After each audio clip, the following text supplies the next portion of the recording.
todos los que nos siguen a través de las redes sociales. Que el Espíritu Santo esté glorificando su nombre en la vida de cada uno de ustedes y manifestándose en cada accionar que ustedes tengan.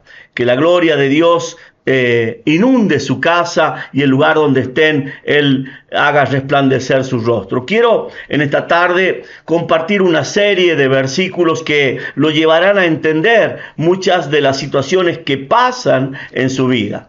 Muchos son los que a veces me preguntan, ¿por qué Dios a mí no me escucha? ¿Por qué Dios parece que no me ama? ¿Por qué oro y no tengo la respuesta que estoy buscando de parte de Dios? Yo quisiera que usted abra su Biblia en el libro de San Marcos, en el capítulo 7, y yo me voy a referir a algunos versículos de ese pasaje. La palabra de Dios dice en el versículo 24, levantándose de allí, se fue a la región de Tiro y de Sidón, y entrando en una casa, no quiso que nadie lo supiese, pero no pudo esconderse. ¿Es que acaso Dios se esconde? La Biblia dice que al altivo Dios lo mira de lejos. La Biblia dice que me buscarán y me hallarán los que de madrugada me busquen. La Biblia en el libro de San Juan, en el capítulo 15, dice que el que ama sus mandamientos será amado por mi Padre que está en los cielos. El libro de los Salmos, en el capítulo 34, dice que los ojos de Dios están puestos sobre los fieles de la tierra y sus oídos atentos al clamor de ellos. Escuchando esta serie de palabras, podríamos decir, entonces, qué lejos estoy de que Dios me responda, de que Dios clame, de que mi clamor sea oído por Dios. Para eso vino Jesucristo. Él vino para romper la brecha entre Dios y el hombre, para sanar la herida que había entre la humanidad y el Dios que es 3 veces santo. La Biblia dice en el versículo 25, porque una mujer cuya hija tenía un espíritu inmundo, luego que oyó de él, vino y se postró a sus pies. La mujer era griega y sirofenicia de nación, y le rogaba que echase fuera de su hija al demonio. Pero Jesús le dijo, deja primero que se sacien los hijos, porque no está bien tomar el pan de los hijos y echarlo a los perrillos. Respondió ella y le dijo, sí, Señor, pero aún los perrillos debajo de la mesa comen de las migajas de los hijos. Entonces Jesús le dijo, por esta palabra, ve, el demonio ha salido de tu hija. Y cuando ella llegó a su casa, halló que el demonio había salido y a la hija sentada en cama. Cada vez que tengo que hablar acerca de esta palabra, hablo de que Jesucristo en los días anteriores empieza a manifestarle el descontento que él tenía al pueblo, a lo cual él había venido a rescatar y a salvar. La Biblia dice, a lo suyo vino, mas los suyos no le recibieron. Yo quiero que usted entienda esta palabra, le recibieron. La Biblia cuenta de que en un pasaje Jesús le habla a la gente y le dice, ustedes ciertamente no vienen detrás de mí por la palabra que yo les voy a enseñar, no vienen porque yo les voy a contar lo que vi allá en el cielo y le traigo a la humanidad, sino vienen porque sacian sus estómagos, porque son sanados, porque ven abundancia de pan. Luego de esto, la palabra manifiesta que Jesús habla acerca de lo que contamina al hombre y va mostrando ciertas diferencias que él empieza a tener con la gente. Aquellos que esperaban un Salvador que los libertara de la opresión de Roma, se estaba constituyendo en el Dios que espera que la humanidad le ame y le abrace. Y luego dice este pasaje que nosotros acabamos de leer, levantándose de allí, se fue. Y el problema no es cuando Dios está. Cuando Dios pasaba por las calles de Jerusalén, Idumea, Iturrea, Samaria, y sanaba a todos los que estaban en las calles. La sombra de Él lo hacía. Como aquel ciego que Jesús, escupiendo en sus ojos, recibió la vista. O como tantos que en la ciudad de Genezaret fueron sanados. Ahora se está escondiendo. El Dios que vino a abrazar la humanidad está yéndose a Tiro o a Sidón, a una de las dos ciudades. No está expreso en cuál de ellas estaba. Tampoco está escrito quién era el dueño de la casa donde él fue a parar. Fue a un lugar tan insignificante donde la gente tuviera que esforzarse para encontrarlo. Donde la gente, el que verdaderamente lo deseara, tuviera que golpear puerta tras puerta como aquella mujer que durante 12 años había inquirido en todo lo que había. Ahora llega el momento en que él dice al dueño de la casa: no quiero que nadie sepa que estoy aquí. Pero luego dice el mismo versículo: pero no pudo esconderse. ¿Y es que acaso Dios se puede esconder? La verdad que un corazón contrito y humillado no menospreciarás tú, oh Jehová. Dios está con aquellos que tienen un corazón puro, justo, contrito, humillado, que le busque y le busque de veras. Aquella puerta sonó aquel día y Jesús abrió. Y en el momento en que la puerta se abre, una mujer cae a sus pies. Para usted y para mí, arrodillarnos quizás no tenga mucho significado. Pero para una persona sirofenicia de nación, una mujer que tenía varias religiones, el postrarse tenía cierto significado. Y ella ahora le está llamando Señor. La verdad es que la necesidad mueve a la humanidad. La necesidad hace que las cosas que nunca una persona haría, ahora de pronto lo realice. Y Jesús lo sabe. Sabe que esa mujer que está postrada a sus pies lo haría delante de aquel que pudiera darle una respuesta. No importa quién fuese, se postraría delante de él. La mujer empieza a rogarle: mi hija está atormentada por un espíritu inmundo. Jesús le dice: deja primero. Hay una prioridad en el reino de los cielos: que se sacien los hijos. Luego podemos darle lo que sobra a los perros. Ciertamente, ¿cómo puedo dividir a la humanidad según este versículo y esta palabra que Jesús está soltando? La Biblia dice que Dios tiene hijos y a todos los demás los ve como perros. ¿Qué tiene el perro que no tiene el hijo? ¿O qué tiene el hijo que no tiene el perro? El perro siempre volverá a su vómito. No importa qué es lo que vomita hoy, mañana volverá a caer en ello.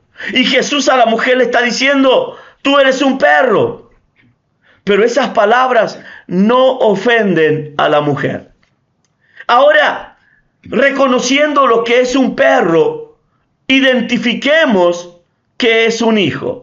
La Biblia dice: mas a todos los que le recibieron. Esa palabra que hace un momento yo le decía que usted la recuerde. A los que creen en su nombre, les dio potestad de ser hechos hijos de Dios. Y la verdad es que Dios no hace hijos. La Biblia dice que usted y yo no somos engendrados de voluntad de carne, ni de sangre, ni de varón, sino de Dios. Fuimos engendrados por Él.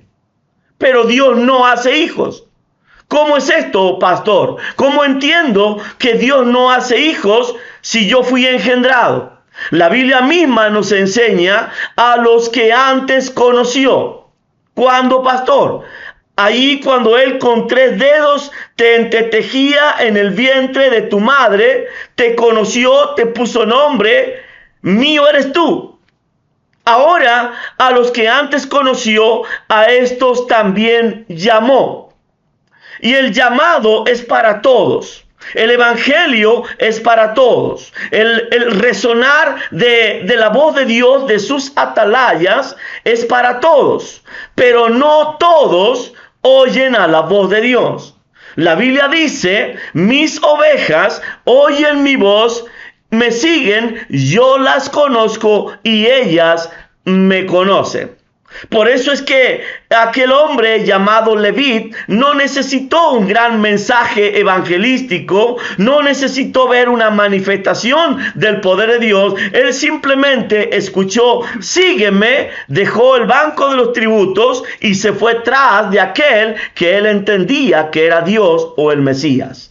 Ahora, habiendo oído el llamado de Dios, a los que antes conoció, a estos llamó, y luego dice: y a los que llamó, a estos también justificó. Ahí viene cuando Jesús dice de aquel hombre Zaqueo, de ese hombre Leví, él dice: no importa lo que ustedes digan sobre él, yo digo que este es un hombre justo.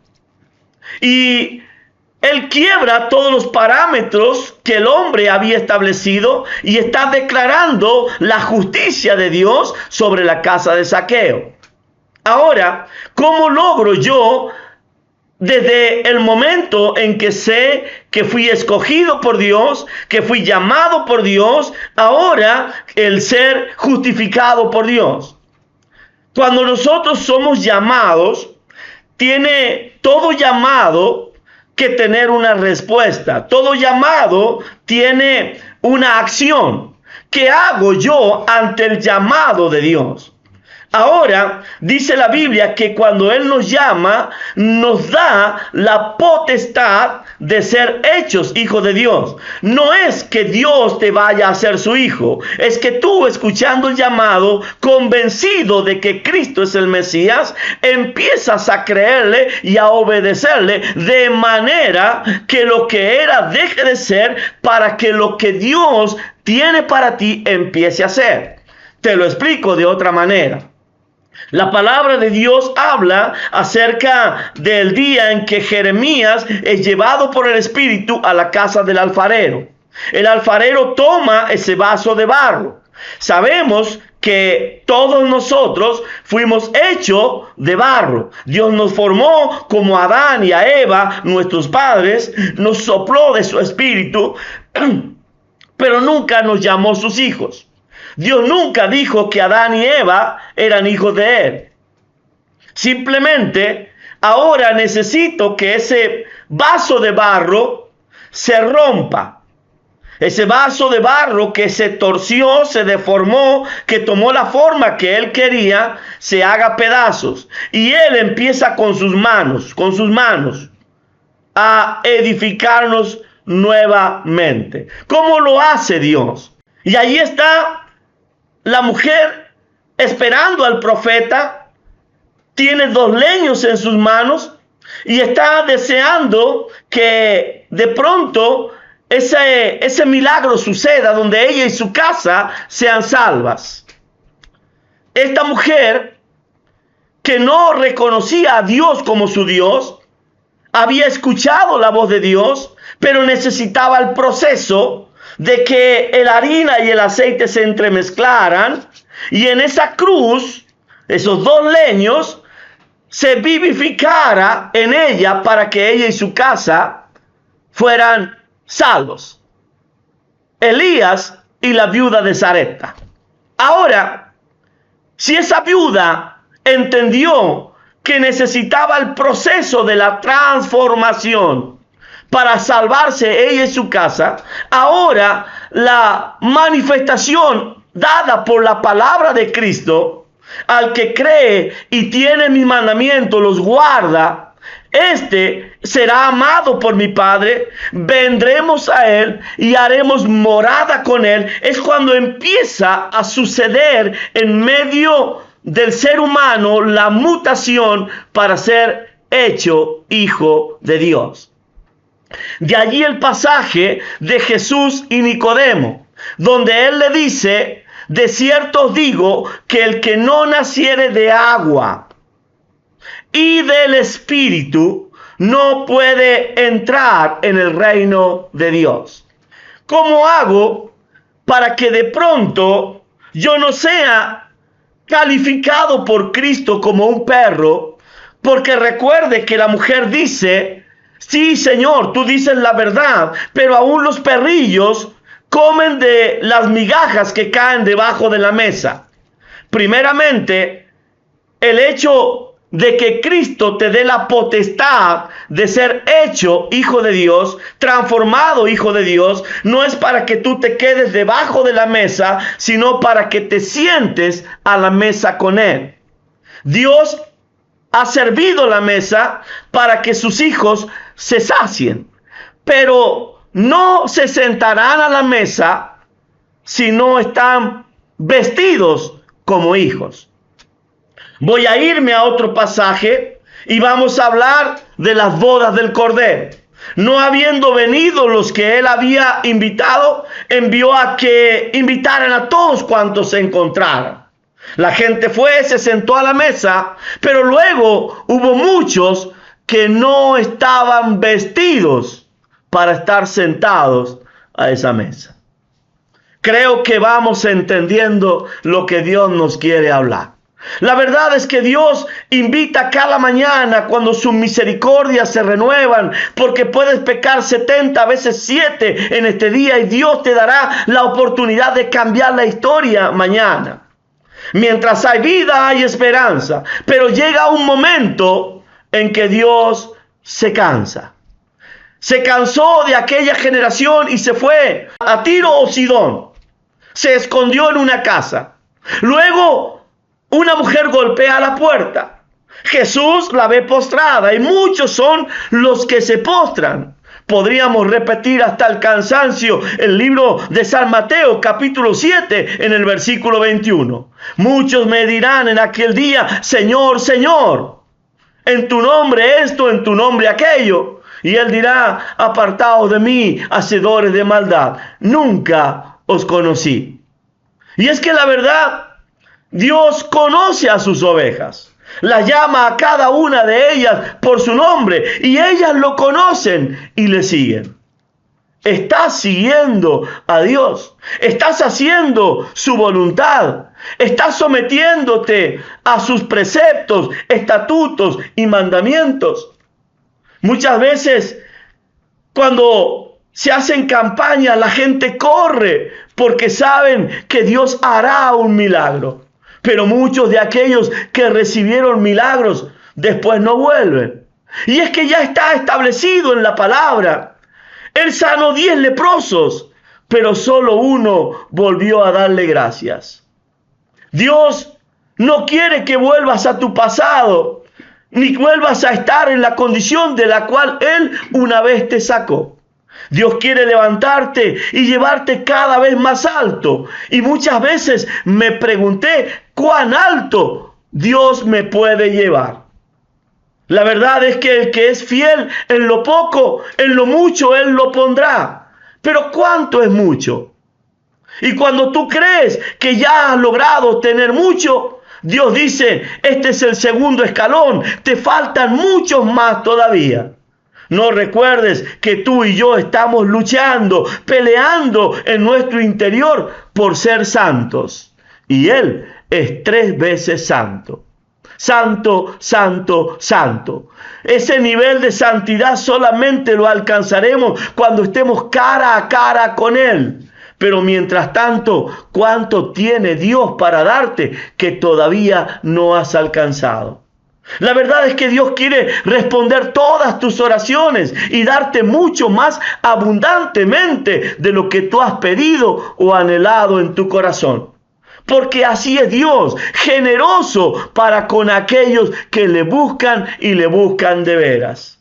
En el libro de San Juan, en el capítulo 15, la palabra de Dios nos dice que si nosotros hacemos su voluntad, le podemos pedir a Dios lo que quiera y será hecho.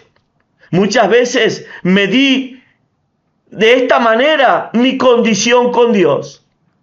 Muchas veces al ver que Dios no respondía, entendí que algo Dios tenía que romper en mi vida para que Él verdaderamente pueda hacer conmigo lo que yo quiera.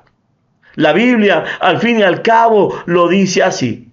Ahora, cuando nosotros clamamos, cuando nosotros buscamos, Dios va a responder porque sus oídos están atentos a los que son fieles en la tierra. Sus ojos están atentos a los que son fieles en la tierra. Dios está buscando fidelidad. Dios está buscando santidad. Dios está buscando entrega. Dios no quiere una religión en la que podamos escudarnos cada día como aquellos que somos débiles. Muchas veces, y de hecho en particular, en una oportunidad allí en la ciudad de Buenos Aires, en el interior de Buenos Aires, tuve que participar de un congreso y empezaron a cantar aquella canción a sus pies. No hay lugar más alto que estar a sus pies. Y verdaderamente cuando uno escucha esa canción, te estremece el interior, te mueve toda la parte humana que el hombre tiene y lo lleva a autoconsolarse. Recuerdo que yo era el orador en esa oportunidad y pedí a los músicos que callaran esa canción. Y la verdad es que Dios nunca dijo que el lugar más alto que nosotros podemos alcanzar es estar a sus pies. Pero sí nos declaró que nos sentaríamos juntamente con Él en los lugares celestiales en Cristo Jesús. Ahora, no es algo que se regala, eso es algo que se obtiene. Varones de la fe, guerreros en la fe, hombres y mujeres que le creen a la palabra más allá de las circunstancias o de lo que sus ojos ven y van a alcanzar lo que Dios tiene. Al fin y al cabo, no está en juego tu vida ni tu palabra. Está en juego la palabra de Dios. Y Él promete en su palabra que cielo y tierra pasarán, pero su palabra permanecerá para siempre. Es inmutable. Ni una coma será quitada de ella hasta que el primer cielo y la tierra pasen. Luego Dios hará todas las cosas nuevas. Y tú y yo, los que somos fieles, los que buscamos a Dios, los que lo amamos de veras, estaremos allí para ver todo lo que Dios tiene preparados para un futuro que todavía no conocemos. Que Dios te bendiga a ti y a toda tu casa.